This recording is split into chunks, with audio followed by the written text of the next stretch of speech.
I'm here in New York with Dani Marti, who's a Spanish-Australian artist. That's it. Is that right? Yeah, I was born in Spain in 1963, and then 1988 I moved to Australia. Yeah, and in fact you are a part-time resident of the Hunter. That's it, Cessnock. Cessnock. The first question I want to ask Dani is what impact modernism has had on his own artistic practice. Sure. I've been, since the beginning of my practice, I started practicing, first of all, I started practicing very late. I was in my mid-30s. And, but also through my childhood or my development as a person, I was very inspired or very taken by this very quite formal minimalist aesthetic, the rest modernism. I remember seeing, for example, one of my first experiences seeing a Malevich square from Stella, black squares, and feel very puzzled by the whole thing. So it's not only about seeing more work that is starting to relate to those minimal expressions or formal expressions. So I've always been very inspired by this minimal formal vocabulary. I didn't know how they related to that, but it makes a lot of sense. So I started really by looking at the work of Donald Judd or Art Reinhardt, Stella, Malevich, all those works. That aesthetic somehow felt like I was able to, with that aesthetic, to communicate something further than I could communicate in a figurative form. So I remember experiences. I mean, I was quite young. I remember going to, for example, to Washington and seeing a black obelisk. I don't know I had no idea who was the artist.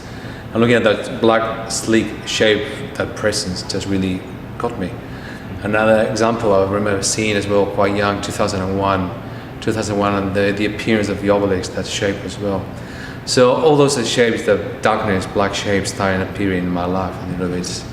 Or I remember even being very young, a child, and getting high fevers.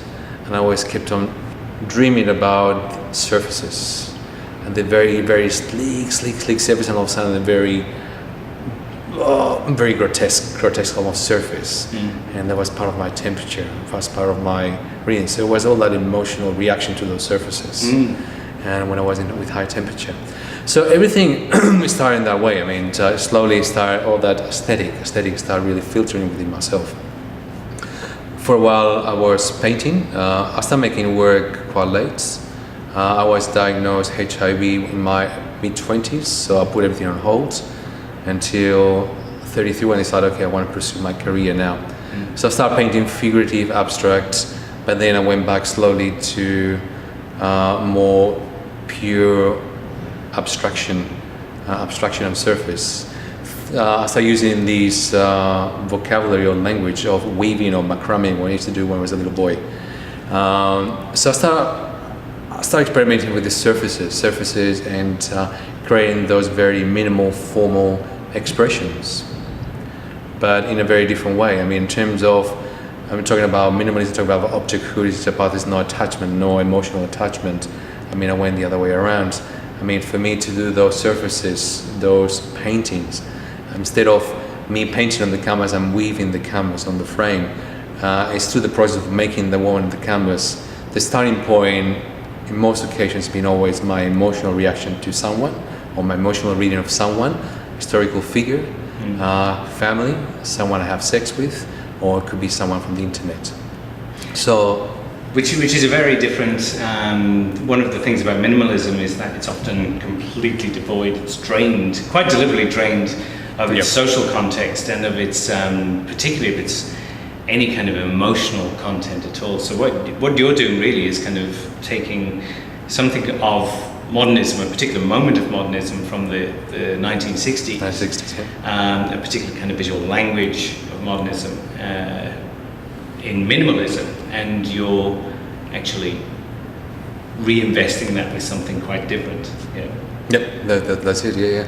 And So that's why some people have referred to my work as emotional minimalism or Baroque minimalism, because they will say I'm trying to bring this minimalism that's meant to be something that sits beyond us, or to bring it to the ground and to sexualize the surface, to make it real and dirty.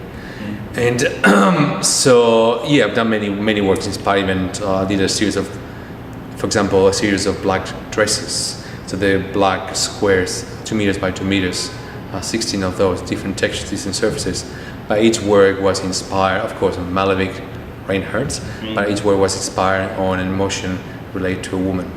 And the whole show was quite sexualized.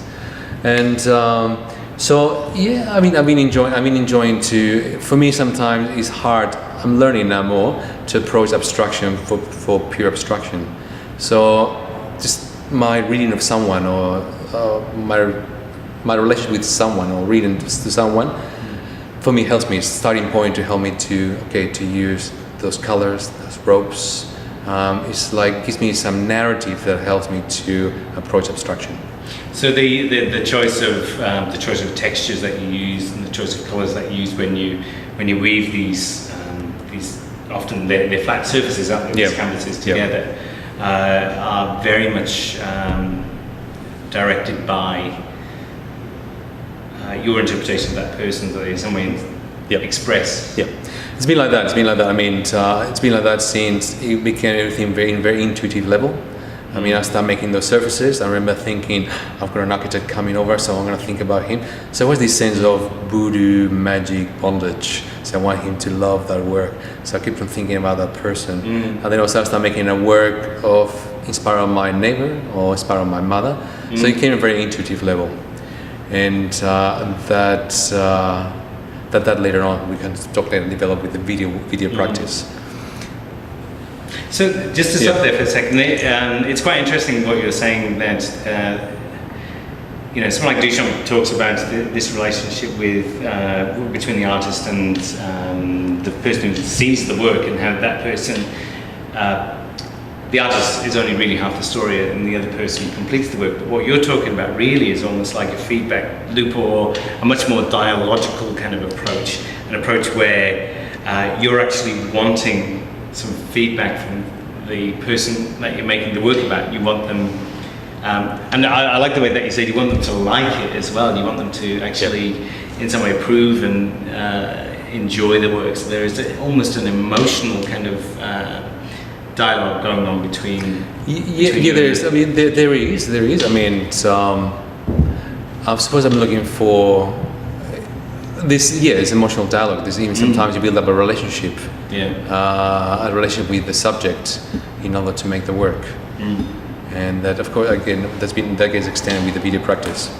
It's a kind of a social, but also sometimes an emotional, sometimes a sexual transaction that happens in your work, that your work follows. Could you talk a little bit about that? We're talking about those the paintings, or we're talking about the video work? Well, I suppose we could talk about the paintings leading into the video work. I was doing those paintings. I was inspiring people. And what happened in 2004? 2004, I decided, I want to change medium, start a new medium, and then I went to Glasgow School of Art for 2 years, Master of Fine Arts, and then I picked up the camera for the first time. So I started shooting as well in a very intuitive level. And then I realized that what was driving me again behind the footage that was taken is people, or emotional people, or that exchange, that contact. More importantly, I was interested in that exchange, or that moment of exchange. All right, that gets captured in the video, and then somehow the moment of exchange with that me and the person, the subject, gets as well captured through the weaving. Through the trying to capture that person, that essence. So in 2004 I started shooting, and then after 2 years I realized, hey, what's happening here is similar to what's driving me to make the woman works. And my video practice has been evolved since then, is still evolving, and I'm particularly interested now in intimacy, disclosure. This intimacy, disclosure, and that moment of exchange. Okay, that moment of exchange between sometimes my intimacy and the subject's intimacy. Of course, that comes along with risk. It comes along with ethical issues, but it comes along as well with a cathartic experience. They can go in many different ways. That makes me think when you mentioned as well, but the ethics, one of the early video and weave pieces, the combinations that you did, is a street guy. David. David, yeah. David, yeah. Yeah. Can you just sort of describe what happened in the making of that work? Because it was... Sure. David was for the first videos I shot in Glasgow, 2004. And it was a big hurdle, for me to approach someone and say, oh, can I film you? And particularly he was a homeless person in the streets, drifting in and out of consciousness, he was on drugs, and asking for money. So I sat there with him and said, do you mind if I film you? And he said, the guy, no. So I'll give you some money, I'll give you my hat. So allow me to sit here next to you, ignore me, I'll sit here for an hour and a half. So I sat there and with an hour and a half with the camera just under him, and he was going in and out. So of course I had these very different reactions from the public. From this woman that came crying to me, I say, oh, you should be doing that, you're taking advantage of him, he's got no choice to say no, he needs the money. From this other woman that came to me, looked very well dressed, and David was slipped and started criticizing him, or these people, this camp of society should put in an island and blown away. Or to these, for example, teenage couple saying, oh, why are you filming him? He's boring. Film us because we're more beautiful, and start kissing in front of the camera. So I didn't capture that in the camera. I'm in the screen. It's not part of the project. Yeah. But it's interesting, something that we see every day. But the fact that the camera was there, present, became a different reality, and we became a channel to all those different reactions. Yeah. So that was one of the first videos I did. But there's a separation between the subject and myself. There's a distance. All right. So there was not much communication there. And then videos I've done later on, like Bacon's Doc with Peter Fay, and where I approached him, Peter Fay, I said to him, I would like to make a portrait of you. Went out for dinner, and then through dinner he told me that he'd never had intimacy with anyone. So I said to him, I can give you a hand in the exchange of the video. So the whole process lasted. There was a lot of involvement there. I become part of the work. Yeah. And my body becomes a performative body, and there's a clear understanding of that exchange. So the whole process went with Peter Fay, for example, went for 5 months, 2 months emailing, and then there was about 3 months of filming. We used to go to his place for a day, sleep over for a day and a half, 2 days, and then get undressed and then just talk, experience, and have intimacy. And for him it was a very cathartic experience. I mean, he lost 20 kilos in the process, and he went through the whole spectrum of emotions. He went from falling in love with me and to hate me, want to destroy me, and because he was quite adolescent in that respect. But it was, for him, was very happy with the project, and then after that he went online, started having sex, and he's got a partner now, and he's a very happy man. So for him it was like a very cathartic experience, and he's still he's very happy with the whole project, how it happens.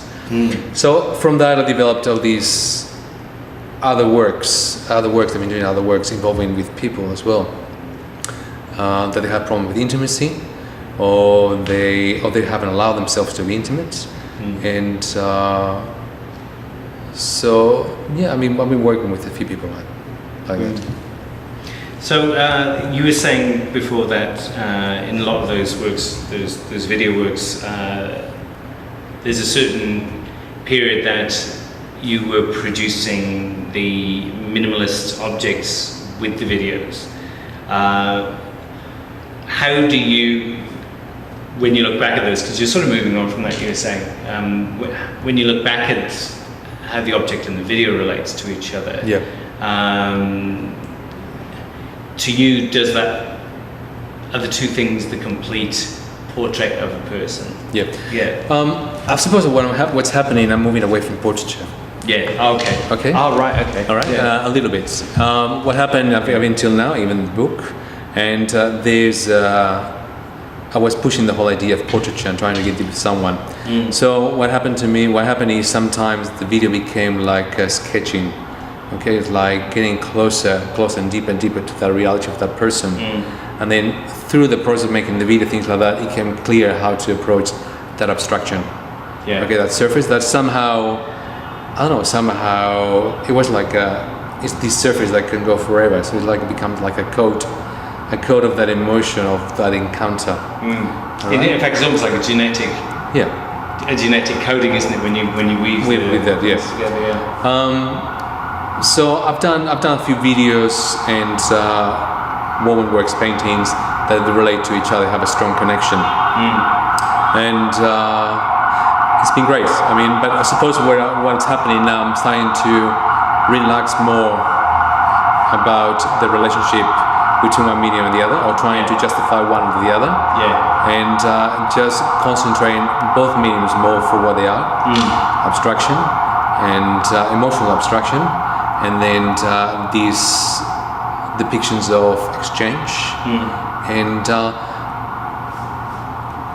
there'll be relationships, but I will make those relationships as obvious as I've done them in the past. Yeah.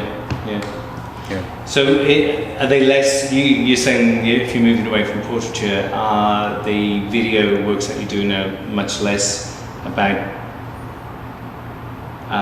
because if they're still about exchange to some extent, are they less about that person and more about your relationship with that person? I still don't know. I mean, there's all those different things they're going to happen. I mean, at the end of the day, I mean, of course, if there's an exchange, by having that exchange with that person, the person is going to be so present in the moment, and so you'll be able to capture something very intimate about the person. So the works, they're always going to work as portraits to some degree, all right?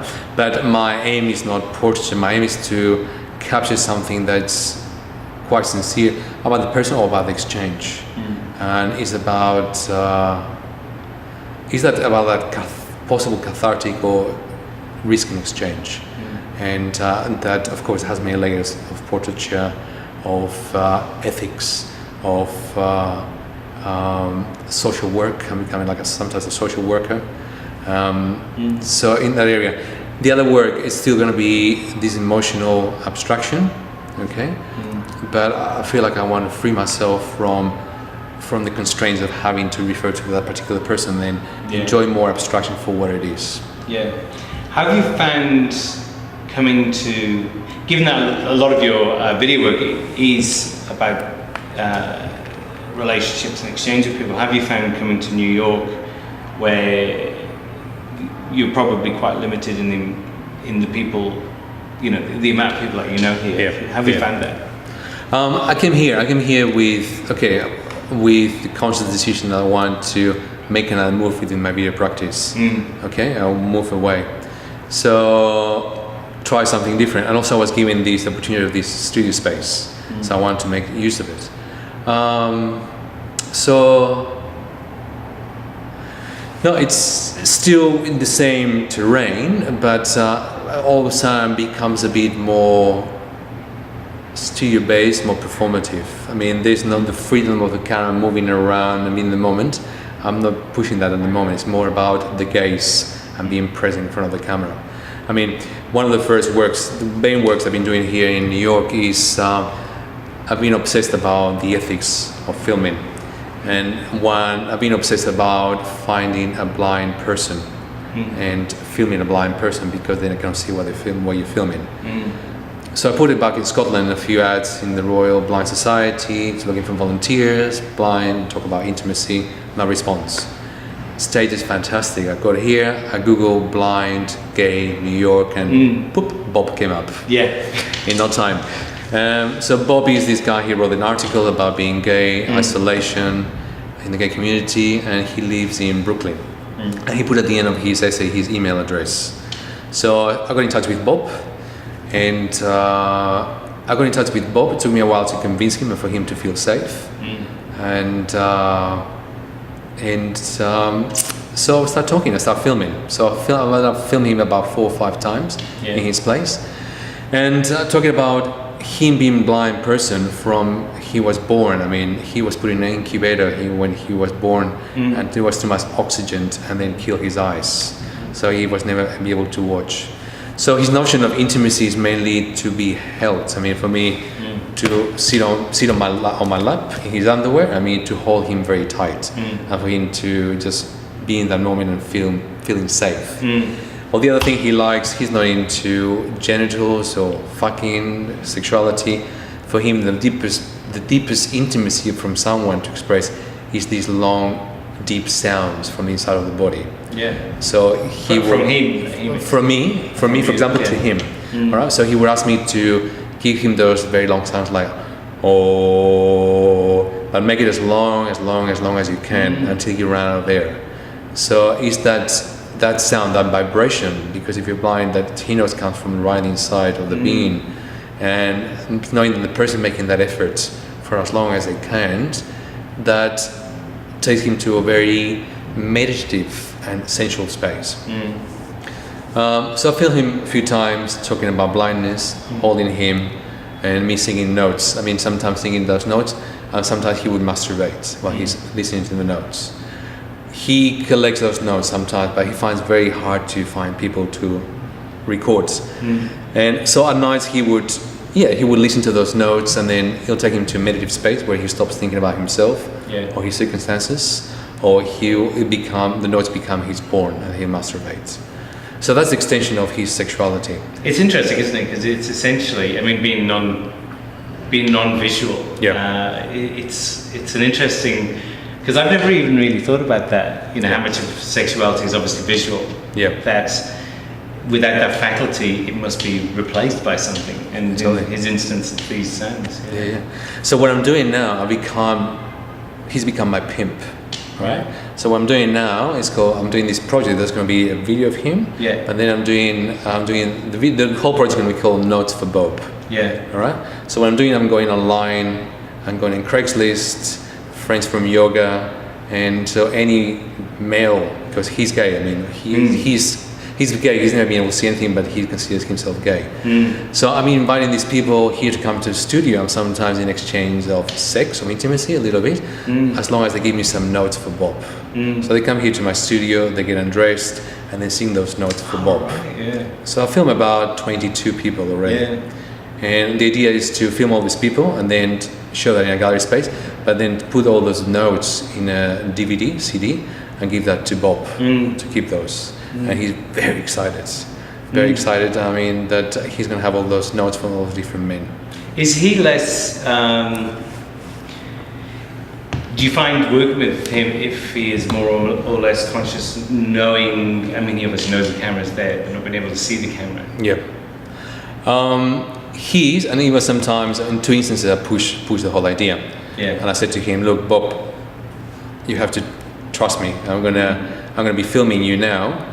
And I want you to stand up. He's very obese, so he cannot stand very much. I want you to stand up. I'm going to be filming you, and then I'm going to be very quiet, so you won't have a sense of me being there. So I want to make you to feel uncomfortable even in your own space. And we played that 2 or 3 times, so he didn't like it very much. Each time I film him as well, apart from that exercise, each time I film him, I always describe him what was happening in front of the camera. I kept on saying, I hope it looks good, because I hope, even he says, I hope that people can see the expression in my face that I'm very happy and I'm so excited with what you're doing, because I don't know if that my face expresses that or not, because he's never seen, he has got no notion of expression in his face. And what are some of the other, so that's one of the pieces you're working on, 2 other pieces? The other one I've been working is called Butterfly Man. And that's one of. So moving, I've done these exercises. That's just one. It's gonna be like a little performance piece from someone directed. So there's more direction from me. And it's this guy I was here in New York 2 years ago. He's an addict to crystal meth. And I saw him again 2 years later, and he's lost half of his weight. And he's lost some of his teeth. So he's on his way out. And so I said to him, I want to film you. And one of the things he likes doing is flagging. So it's something quite gay, beautiful silk white flags. And he dances, he loves dancing. So I said to him, come here to my studio. If you want to bring your drugs, bring your drugs. I want to film you here flagging. I'm going to be pushing you until you get very tired. I said to him, I want to see more or less exhaustion, death in your face. And it's going to be contraposed, it's going to be in contrast with the gayness, the beauty of the flag dancing butterfly. So we did that one session. And then a month later I saw him again at home, and he had an eye infection and has some little lesions in his face. So I said to him, Mark, he used to be an actor, so he has understanding. I said, should we film again? And I said, yes, let's do it. So I filmed him again with some deterioration of his body. Okay. So that's the work I'll be showing in September in Sydney. And Banana Man. Butterfly Man. Yeah, and is that work now? That's completed, it's fully filmed, it has to be edited.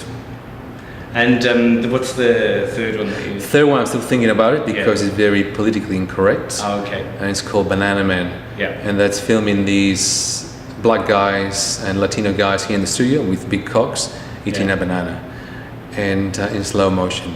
Right. So it brings a lot of problems about racism. Yeah. About also the portrait of blackness. So some of the black guys that come here, they feel very uncomfortable. We discuss it, and they agree to do it, or they don't agree to do it. So I'm still working on that one. I'm not sure. What are you finding when how do you? I suppose what proportion of them agree and? I'm very charming. I mean, so they all pretty much. There was one guy. That came here, and he's a theater director. He's on his own company. He's a black guy, and he said, "Oh, I feel very uncomfortable about Banana Man for political reasons.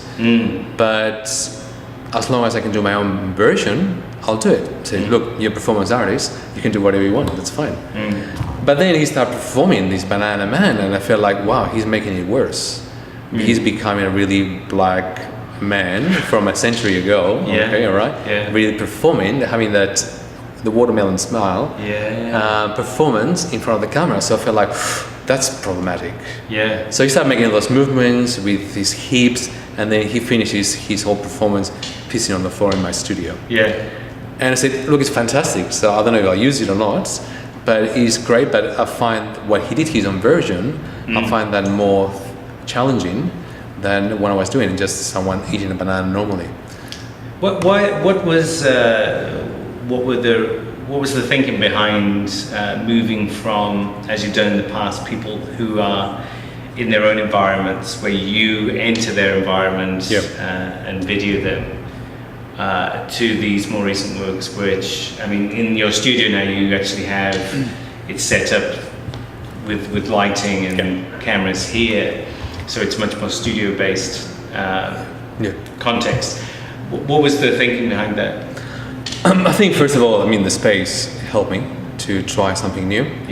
I was trying to do more work that is more, maybe less narrative, less documentary based for this body of work, and more symbolic, like with Butterfly Men, and doing works that I have suppose is more directed. There's more still push, and they're all in their volunteers. They're not actors, and working with their own reality, but directing that a little bit.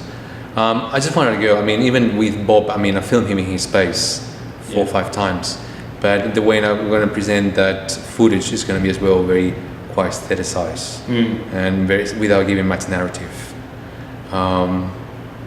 Without giving much narrative. I'm not interested in him talking about how much he's struggling with being blind or how lonely he feels, things like that, because we heard that story so many times from different voices, different faces.